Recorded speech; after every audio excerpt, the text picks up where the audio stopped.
Assalamualaikum warahmatullahi wabarakatuh. Selamat siang teman-teman semuanya, apa kabar? Semoga masih dalam kondisi yang sehat ya, dan tetap semangat untuk berkuliah. Kita masuk ke perkuliahan ekonometrika, di mana ini adalah pertemuan yang keempat dengan topik yang sama dengan pertemuan yang sebelumnya, yaitu tentang regresi sederhana. Namun bedanya di pertemuan kali ini kita akan membahas lanjutan dari pembahasan yang sebelumnya, yaitu tentang bagaimana cara menghitung estimasi parameter, kemudian bagaimana cara menghitung koefisien determinasi dan koefisien korelasi kalau nggak salah. Nah, untuk pertemuan kali ini kita akan membahas tentang evaluasi hasil estimasinya. Nah, kira-kira apa aja yang kita bahas di pertemuan kali ini? Kita langsung masuk ke slide berikutnya. Nah, ternyata di topik tentang regresi sederhana di pertemuan kali ini yang pertama yang akan kita bahas adalah tentang interval estimasi. Interval estimasi itu merupakan salah satu cara yang digunakan untuk mendapatkan nilai estimasi parameter atau biasanya disimbolkan dengan peta satu topi yang sedekat mungkin dengan nilai aktualnya. Dalam interval estimasi itu yang dihitung dengan menggunakan distribusi T. Nanti kita menggunakan distribusi T untuk menghitung interval estimasi.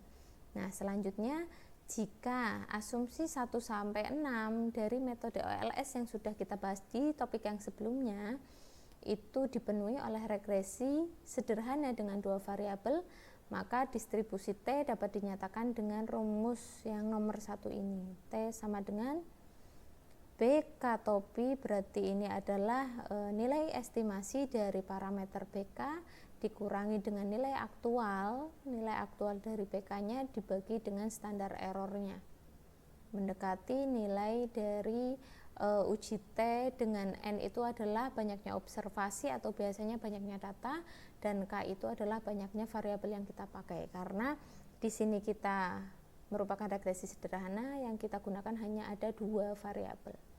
Itu ya, jelas ya. Berarti ini kalau kita nyari uji T. Nah, selanjutnya, ini karena K-nya 2, maka uji T atau distribusi T bisa berubah menjadi bentuknya seperti ini.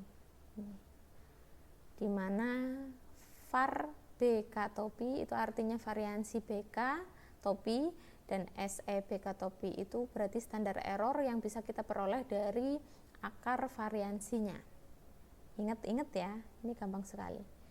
Nah, maka persamaan 1 yang sudah kita tuliskan ini menyatakan bahwa variabel random T mempunyai distribusi T dengan derajat kebebasan atau degree of freedom-nya itu bisa kalian cari dengan rumus N min K seperti yang saya sudah jelaskan, di mana N itu adalah banyaknya data atau banyaknya observasi, kemudian K-nya itu adalah banyaknya variabel yang kita gunakan dalam model regresi.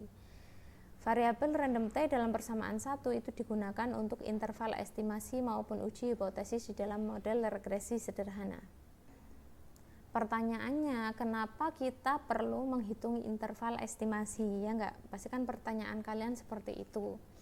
Nah, interval estimasi itu kenapa kita hitung? Itu untuk memastikan bahwa parameter yang kita estimasi, yang sudah kita hitung dari data atau kita simbolkannya berarti apa? Misalkan BK ya, BK topinya itu apakah nilainya itu sama dengan nilai aktualnya. Dari ini interval estimasi yang nanti kita hitung itu mendapatkan rentang nilai dari estimator yang aktualnya. Jadi nanti yang kita dapatkan ketika kita menghitung interval estimasi adalah rentang nilai, kemungkinan nilai dari estimasi aktualnya. Jadi nanti kalau bisa dilihat dari estimator yang kita peroleh apakah berada di rentang tersebut atau enggak. Kalau misalkan berada di rentang tersebut, kemungkinan besar mendekati nilai aktualnya atau nilai sebenarnya, gitu maksudnya. Itu ya. Nah, selanjutnya maka kalau misalkan ingin menguji estimator beta 1 topi, persamaan 1 itu bisa dituliskan sebagai berikut ini. Ini nanti hanya sebagai menurunkan aja ya, jangan bingung. Ini nanti kita menggunakan alfa alfa itu merupakan, kalau diistilahkan itu taraf signifikansi atau tingkat kesalahan. Kalau misalkan kita melakukan penelitian pasti kita menggunakan alfa, yaitu yang menyatakan tingkat kesalahan dari penelitian kita. Biasanya alfa itu yang kita gunakan itu dalam penelitian umumnya adalah 1% atau 5%. Yang paling tinggi adalah 10%. Untuk menambah pengetahuan kalian saja, kalau alfa 1% itu biasanya digunakan untuk penelitian kesehatan. Jadi semakin kecil tingkat kesalahannya, karena kesehatan itu kan berurusan dengan hidup dan mati seseorang, biasanya itu taraf kesalahannya diperkecil 1%. Itu kan artinya taraf kebenarannya atau tingkat kebenaran dari penelitian tersebut adalah 99%, begitu maksudnya. Nah, kemudian lanjut kita menghitung uji T. Ini cara nyarinya. Nah, ini adalah distribusi T jika digambarkan dalam suatu grafik.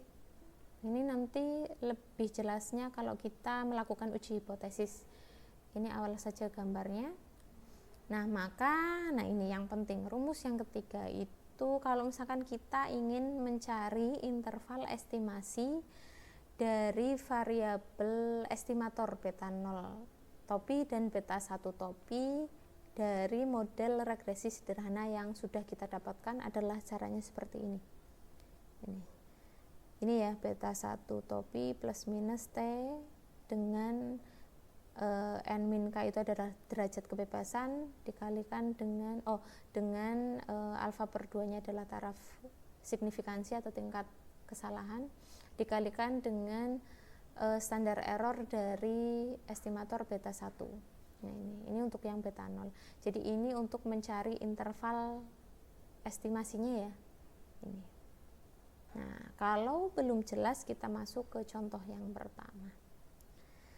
Nah, di contoh ini kita kembali ke data tentang permintaan sepeda motor yang sepertinya sudah saya jadikan tugas untuk kalian untuk mencari koefisien atau estimatornya ya, beta 0 dan beta 1. Kemudian kalian disuruh mencari standar error dari masing-masing estimator serta kalau nggak salah koefisien determinasi.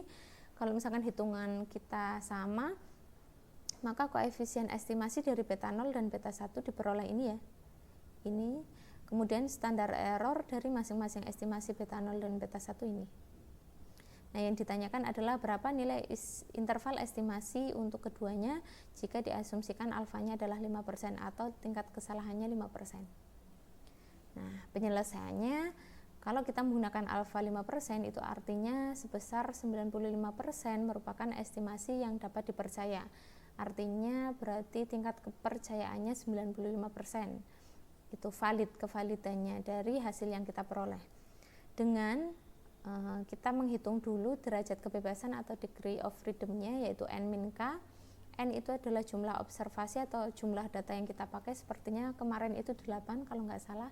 Dengan K-nya itu adalah jumlah variabel yang kita pakai, kan kita hanya ada 2 ya, yaitu permintaan sepeda motor dengan harga, berarti ada 2. Kemudian maka diperoleh degree of freedom-nya yaitu N min K atau 6, 8 kurangi 2, 6 ya.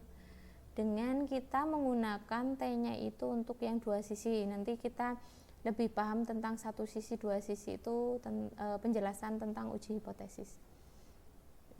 Ini dilihat dari tabel T. Nanti kalau misalkan kalian belum mudeng bagaimana cara membaca tabel T, ya kita bahas di WAG. Ini ternyata dengan alfanya dibagi 2 berarti 0,025. Kemudian taraf signifikansinya adalah 6. DF-nya adalah 6, maka T alfa per 2-nya 2,447 diperolehnya. Nanti ini lihat di tabel, bisa dilihat di tabel.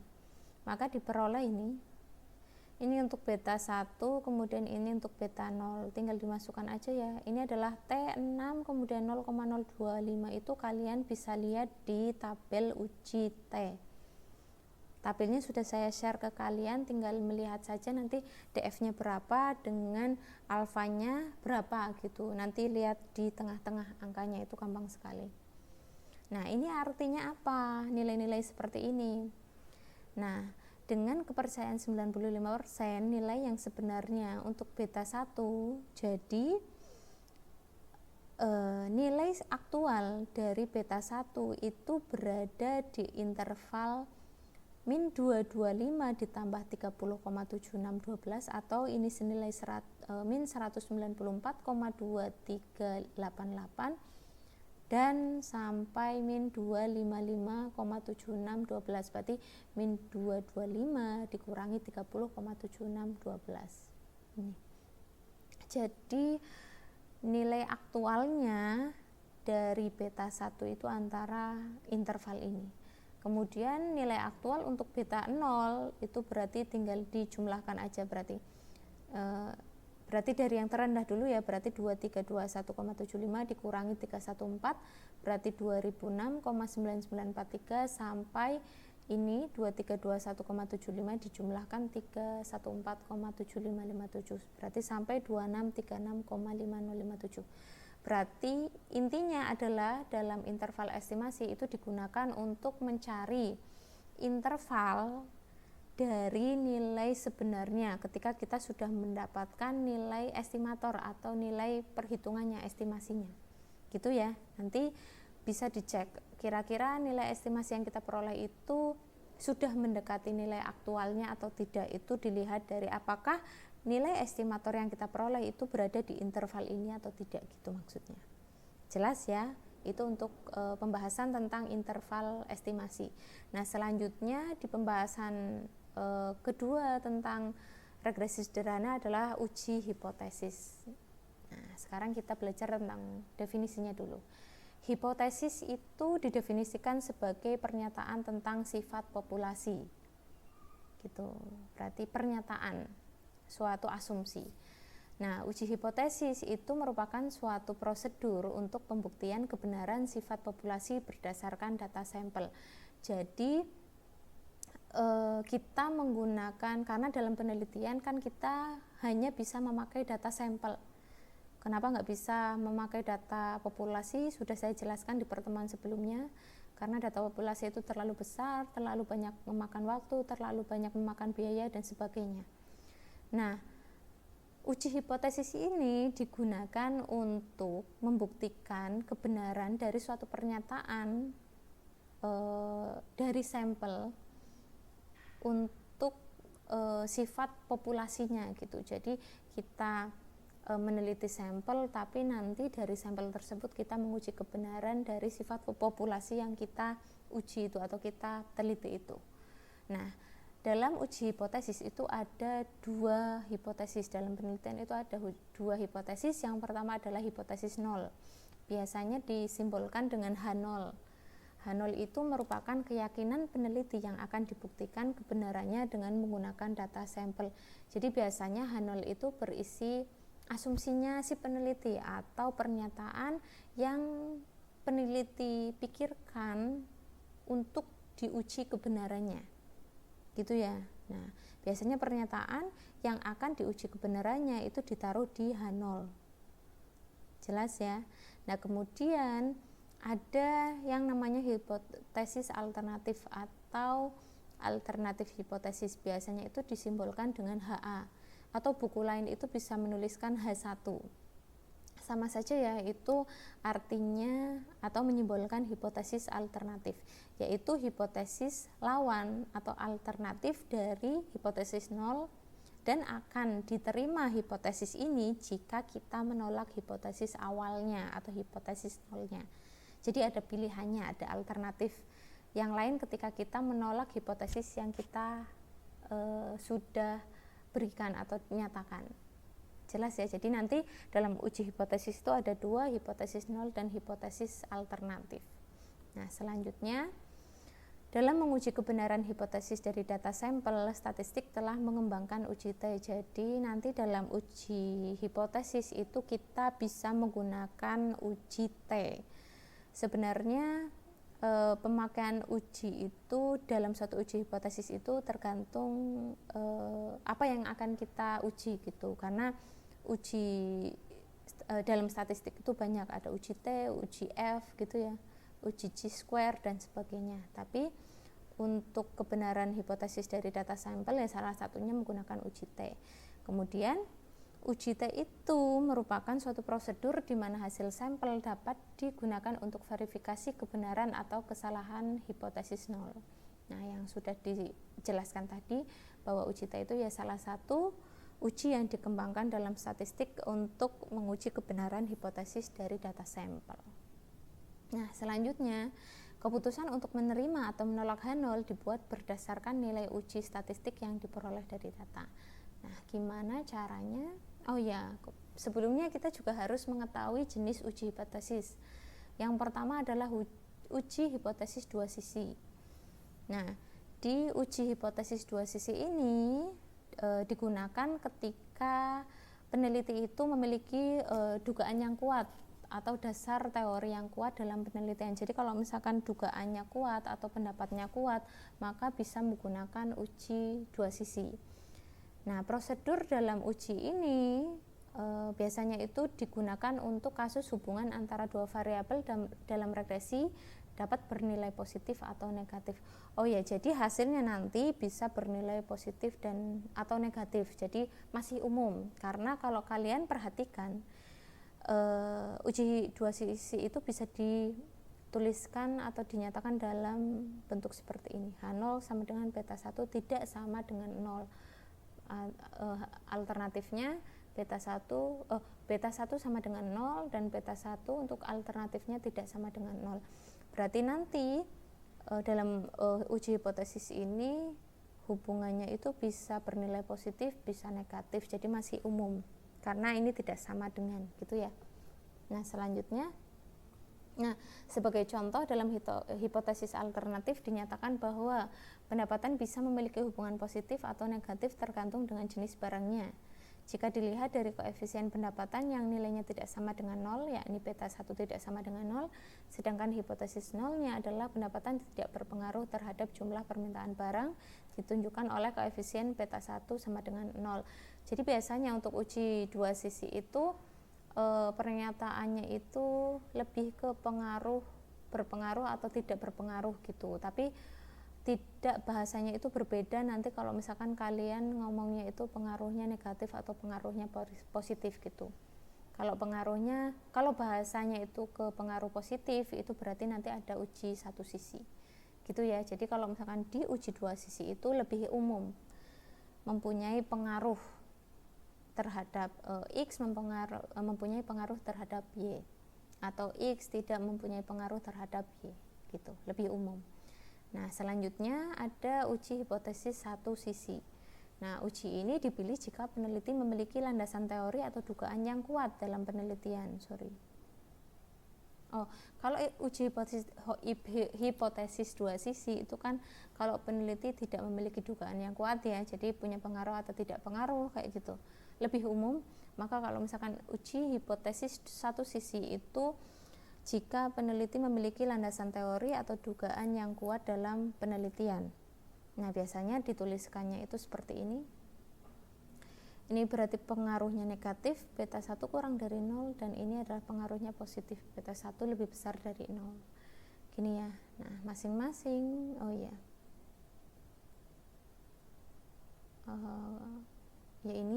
ini tentang jenis dari uji hipotesis. Nah, selanjutnya bagaimana kita melakukan uji T. Jadi di sini dijelaskan prosedur atau langkah-langkah dalam uji T. Yang pertama adalah membuat hipotesisnya dulu. Berarti dari pernyataan atau asumsinya biasanya di soal diketahui dia pengennya uji hipotesisnya apa, satu sisi atau dua sisi. Nanti dituliskan pernyataannya dalam bentuk seperti ini ya.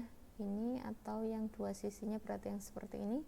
Kemudian langkah yang kedua adalah menghitung nilai statistik atau T hitungnya dan T kritisnya. Nah, jadi di langkah yang kedua kita melakukan dua perhitungan, yaitu T hitung. Nah, T hitung itu biasanya kita menggunakan nilai yang sudah kita peroleh sebelumnya. T hitung itu kan bisa diperoleh dari beta 1 topi dikurangi beta 1 bintang dibagi standar error dari beta 1 topi, di mana beta 1 bintang itu merupakan nilai pada hipotesis 0. Berarti nanti beta 1 bintang itu diketahui nilainya berapa gitu. Biasanya di soal diketahui. Kemudian kalau sudah menghitung T hitungnya, maka kita bisa mencari T kritisnya. Nah, T kritisnya seperti apa? Ya seperti yang sudah kita bahas sebelumnya. T kritis itu kan bisa diperoleh dari ini N min K,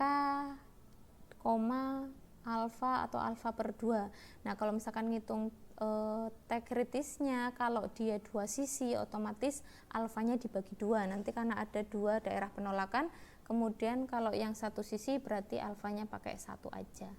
Nah, derajat bebasnya cara nyarinya gimana ya ini. Jadi kalau ngitung T kritis berarti dilihat dari derajat kebebasannya dengan taraf signifikansinya. Kemudian dicek juga apakah menggunakan 1 atau 2 sisi, gitu ya. Nah, kalau sudah nanti setelah itu dibandingkan nilai antara T hitung dan T kritis yang sudah kita dapatkan. Kalau T hitung lebih besar dari T kritisnya, maka kita menolak H0 atau H0 ditolak. Otomatis kalau H0 ditolak, kita menerima HA ya, atau H1-nya atau hipotesis alternatifnya. Nah, jika T hitungnya kurang dari nilai T kritisnya, maka kita menerima H0. Gitu ya? Jelas? Nah, ini hanya not aja. Nah, selanjutnya, nah ini adalah daerah penolakannya.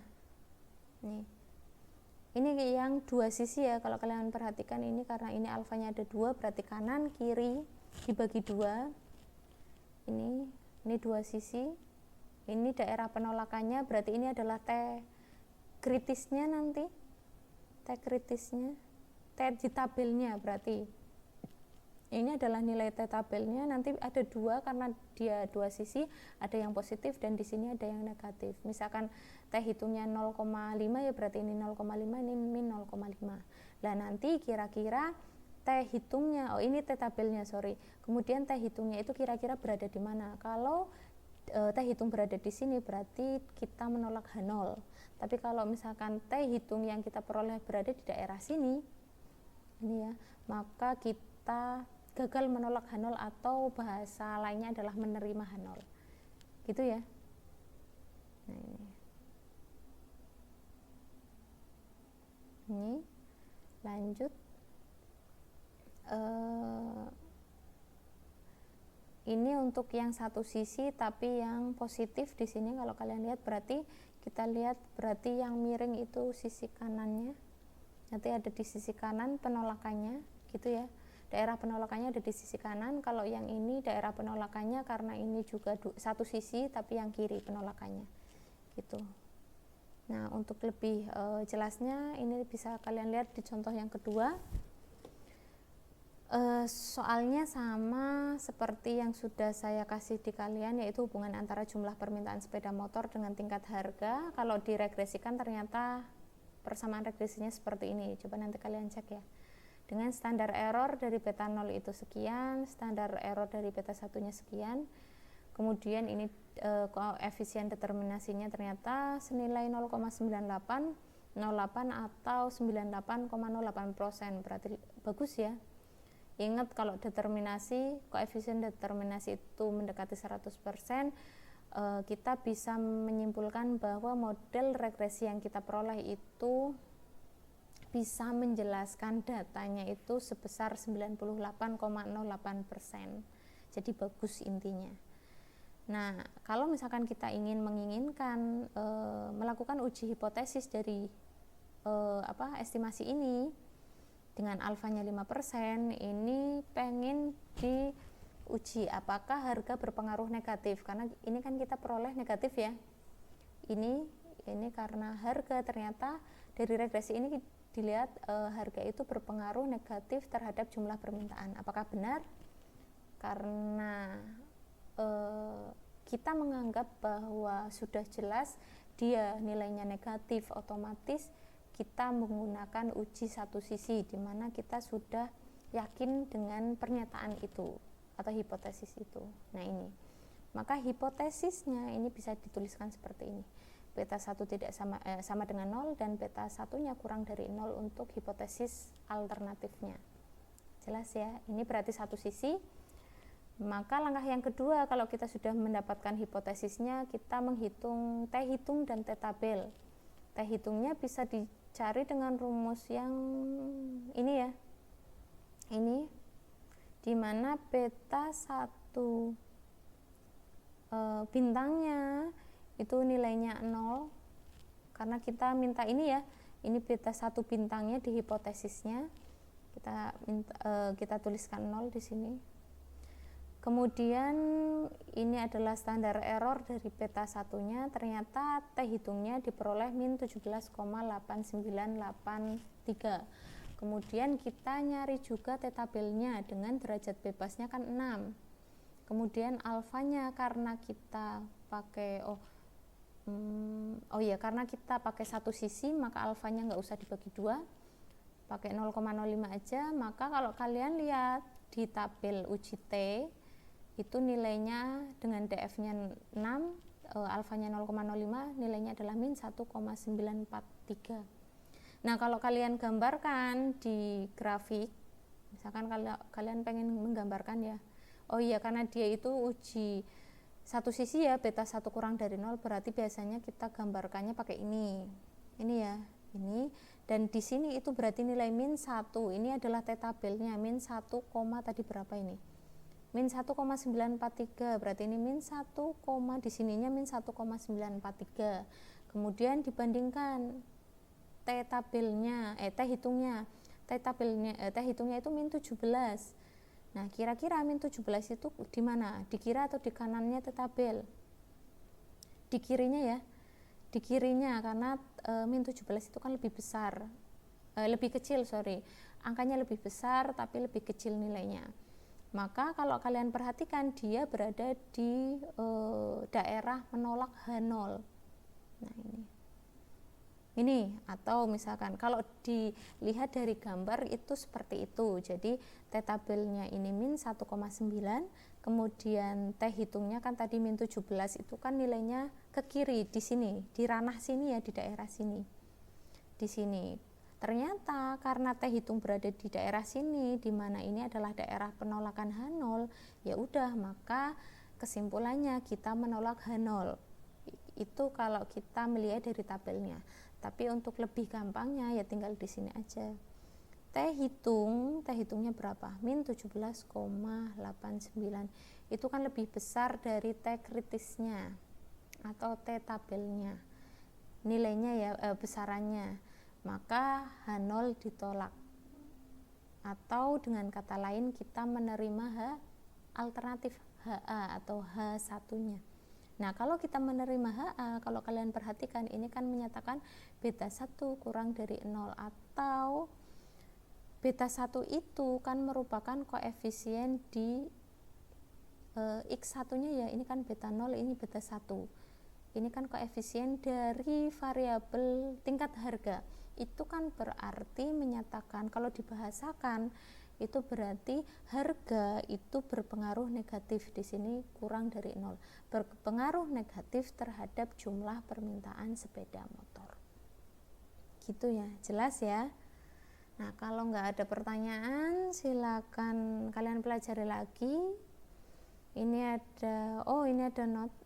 Note mah dibaca aja, ini tambahan aja. Nah, langsung ke tugas sesi 4. Ini ada 2 data, berarti ada 2 variabel, hasil produksi dengan skor tesnya.